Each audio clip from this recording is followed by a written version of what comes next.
சுவிசேஷத்தின் சத்தியம் பாடம் 97 என்னை நினைவு கூறும்படி Gospel Truth Lesson 97 Remembrance of Me. இன்றைக்கு திருவிருந்து குறித்தான ஒரு சத்தியத்தை நாம் கற்றுக்கொள்ளப் போகின்றோம். Today we are going to learn about a truth in the Holy Communion. திருவிருந்தின் உபசரிப்பு மத்தேயு, மார்க்கு, லூக்கா புஸ்தகத்திலே மிகவும் தெளிவாக எழுதப்பட்டிருக்கிறது. இயேசு கிறிஸ்து தலைமை தாங்கி நடத்தின அந்த திருவிருந்தில் சீஷர்கள் மாத்திரமே பங்கு பெற்றார்கள். அந்த திருவிருந்து உபசரிப்பிலே இயேசு கிறிஸ்து அப்பத்தை எடுத்து திராட்சை ரசத்தை எடுத்து அவர்கள் அதை பானம் பண்ணும்படியாக போஜனம் பண்ணும்படியாக அவர்களுக்கு இயேசு உபசரித்தார். அதே வேளையில் புதிய உடன்படிக்கை என்கின்ற வார்த்தையை முதல் முறையாக இயேசு கிறிஸ்து திருவிருந்து உபசரிப்பில் அவர் பயன்படுத்துகிறார். மத்தேயு 26 அதிகாரத்தில் 28 வசனத்தில் மிகவும் தெளிவாக எழுதப்பட்டிருக்கிறது. அதாவது புது உடன்படிக்கைக்குரிய என்னுடைய இரத்தமாய் இருக்கிறது.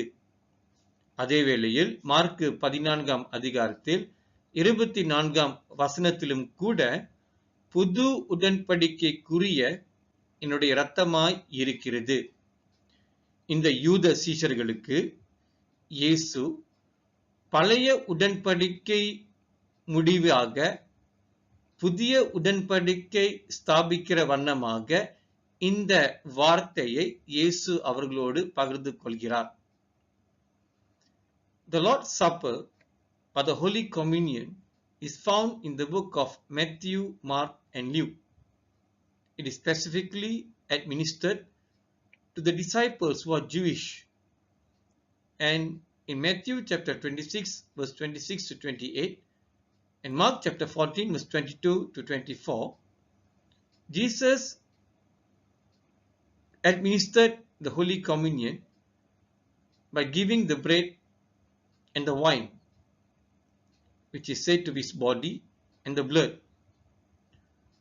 In verse 28 and verse 24, Jesus emphasized that this is my blood of the New Testament or the New Covenant. This is the first time Jesus mentioned about the New Covenant or New Testament to the Jewish disciples. It is actually reminding them that the Old Covenant was going to end and Jesus is about to establish the New Covenant. லூக்கா புஸ்தகத்திலும் கூட இந்த திருவிருந்து உபசரிப்பு எழுதப்பட்டிருக்கிறது. லூக்கா புதிய உடன்படிக்கைக்குரிய இரத்தத்தை குறித்து எழுதுகிறார். அதே வேளையில் என்னை நினைவு கூறும்படி இதை செய்யுங்கள் என்கின்ற புதிய வாக்கியத்தை லூக்கா நமக்கு வெளிப்படுத்துகிறார். இந்த வாக்கியமானது மத்தேயு புஸ்தகத்திலும் mark புஸ்தகத்திலும் எழுதப்படவில்லை.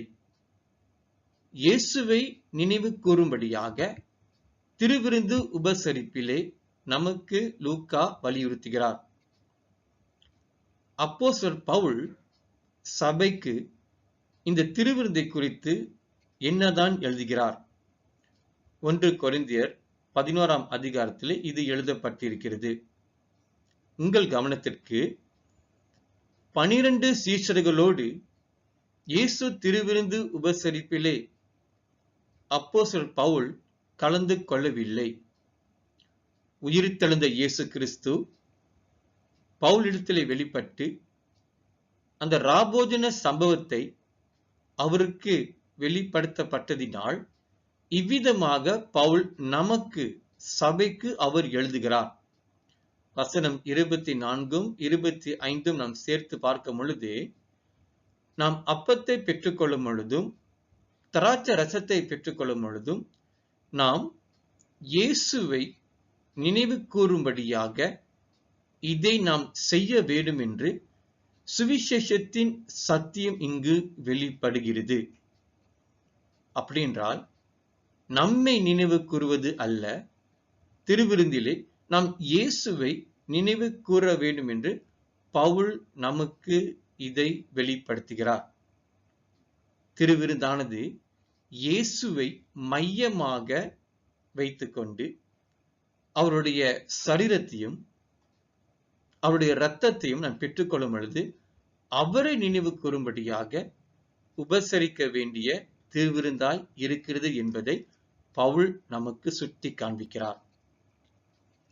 In the book of Luke, Luke mentioned about the new covenant of the blood of Jesus, and also in verse 19, the Holy Communion is done to remember Jesus Christ.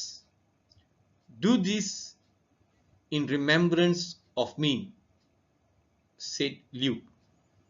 This sentence or word is not found in the book of Matthew or Mark. Apostle Paul also wrote about the Holy Communion. For your information, Apostle Paul was not part of the 12 disciples of Jesus when the Lord's Supper was administered by Jesus Christ himself.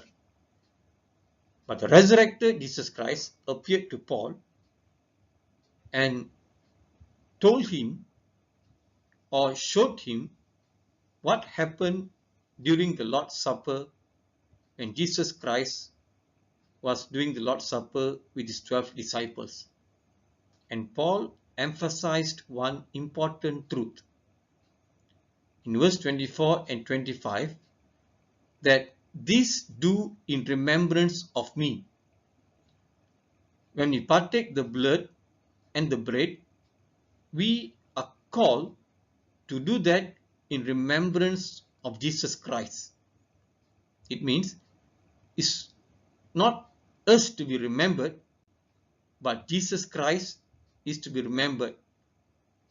The bread and the blood reflects the work of Jesus Christ on the cross. That is the gospel truth.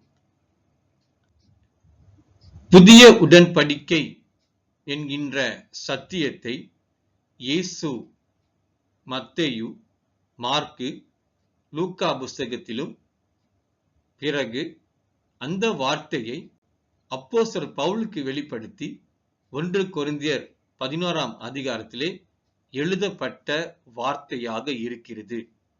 சுருக்கமாக சொல்லப்போனால், திருவிருந்தில் பங்கு பெறுகிற ஒவ்வொரு விசுவாசிகளும் இயேசுவின் இரத்தத்தை பானம் செய்கின்ற ஒவ்வொரு விசுவாசிகளும் இந்த புதிய உடன்படிக்கைக்குள் அவர்களை ஒப்பு கொடுக்கிறார்கள். இதை ஒருவராலும் மறுக்க முடியாது.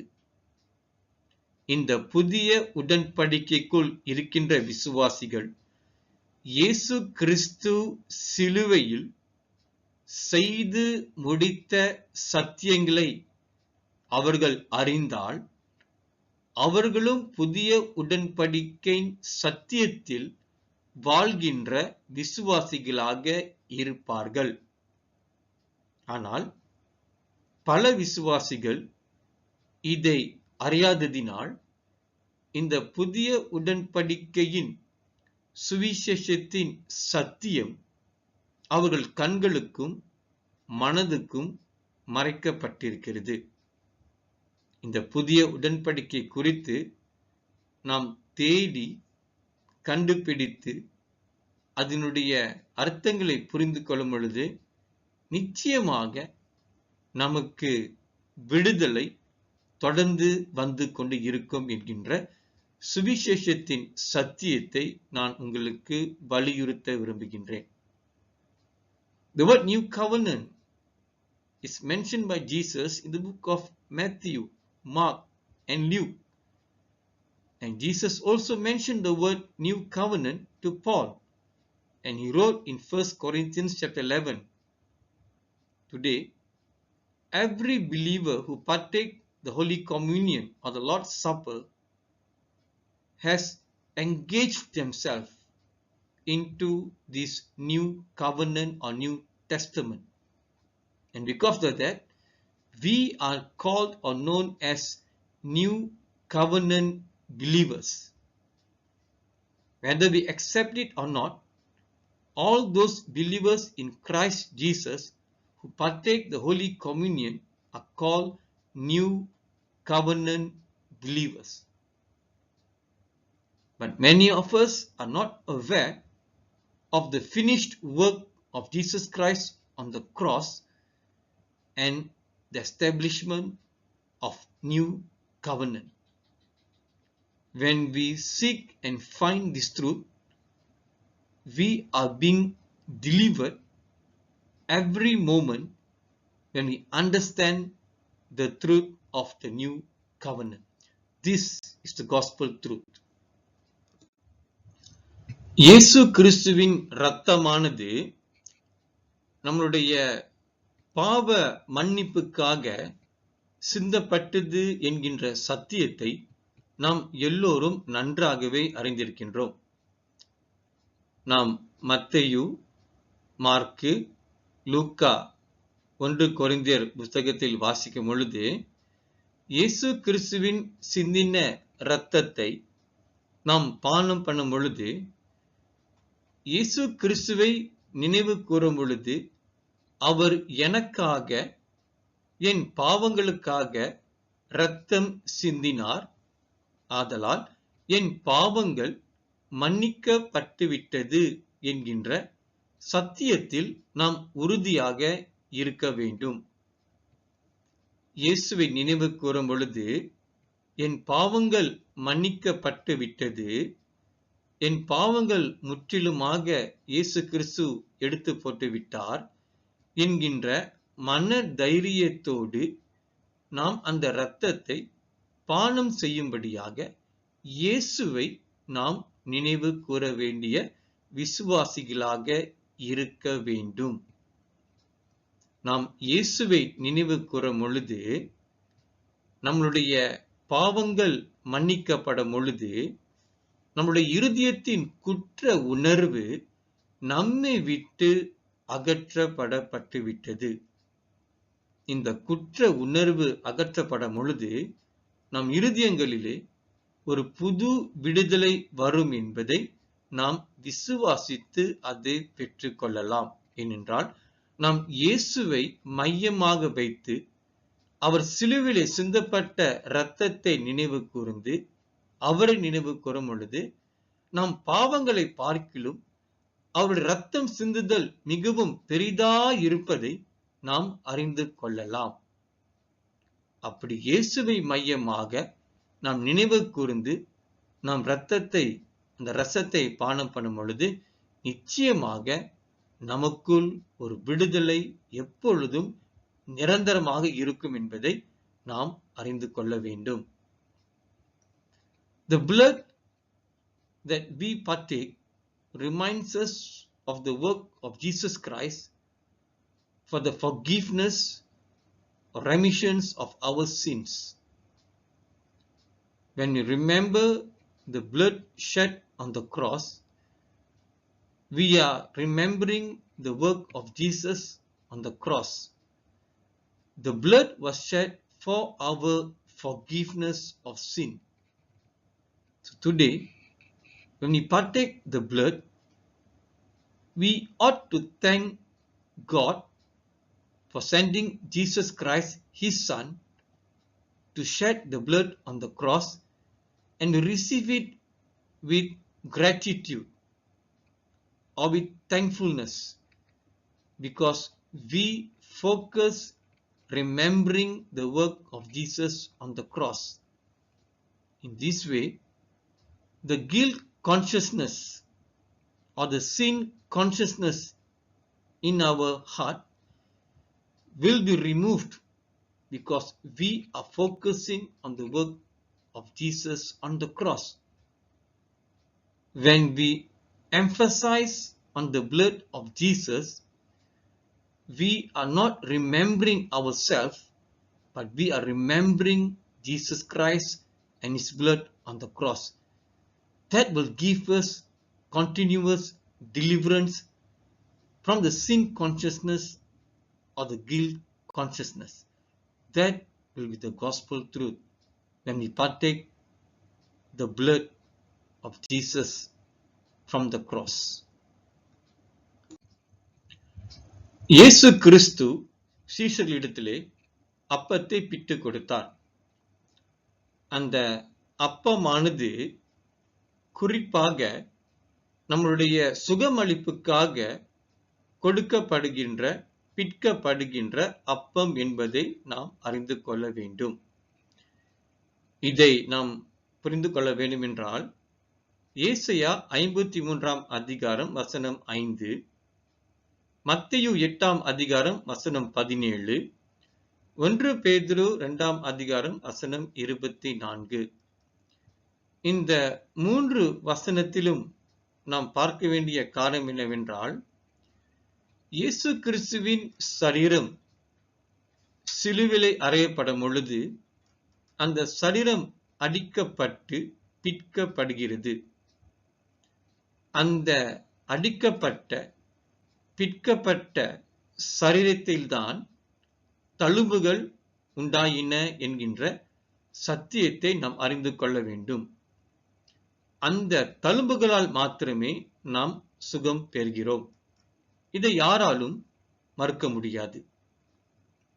அதனால்தான் அன்றைக்கு இயேசு கிறிஸ்து அந்த அப்பத்தை எடுத்து அதை பிட்டு, இதை வாங்கி புசியுங்கள், உங்களுக்காக கொடுக்கப்பட்ட, உங்களுக்காக சிலுவையிலே கொடுக்கப்பட்ட, உங்களுக்காக சிலுவையிலே அடிக்கப்பட்ட, உங்களுக்காக சிலுவையிலே நொறுக்கப்பட்ட, உங்களுக்காக சிலுவையிலே தழும்புகளால் உண்டான இந்த அப்பம் என்னுடைய சரீரம் என்பதை நினைவு கூர்ந்து இதை வாங்கி புசியுங்கள் என்கின்ற சுவிசேஷத்தின் சத்தியத்தை நாம் அறிந்து கொள்ள வேண்டும். இந்த திருவிருந்தில் காணப்படுகின்ற அந்த அப்பத்தை நாம் விசுவாசத்தில் பெற்றுக்கொள்ளும் பொழுது நிச்சயமாக நாம் சுகத்தை காணலாம் என்கின்ற நம்பிக்கையிலே நாம் எடுத்துக்கொள்ள வேண்டும். இதுவே சுவிசேஷத்தின் சுகமளிக்கும் சத்தியமாய் இருக்கிறது. And Jesus gave the bread as a symbol of his broken body. We refer to Isaiah chapter 53 verse 5, Matthew chapter 8 verse 17, and 1 Peter chapter 2 verse 24. In all these three verses combined together, the stripes was on the body of Jesus, on the broken body of Jesus. So when we partake the bread, we are supposed to remember the broken body of Jesus on the cross, the broken body which has the stripes, and by that stripes we are healed. So when we partake the bread, we believe and we receive that we are healed by the broken body of Jesus Christ on the cross.